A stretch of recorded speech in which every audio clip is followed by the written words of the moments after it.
Lagi-lagi kejadian lucu terekam CCTV pengawas. Di sebuah jalan desa, ada bocil yang lagi asik goes sepeda sendirian.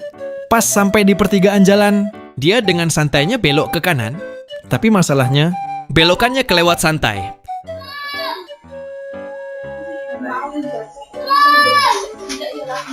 Beberapa detik kemudian, terdengar suara teriakan minta tolong.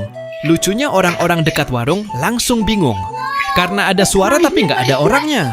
Sampai akhirnya, salah satu ibu-ibu nyamperin arah suara itu. Dan langsung kaget pas tahu ternyata si bocil nyangkut di dalam selokan.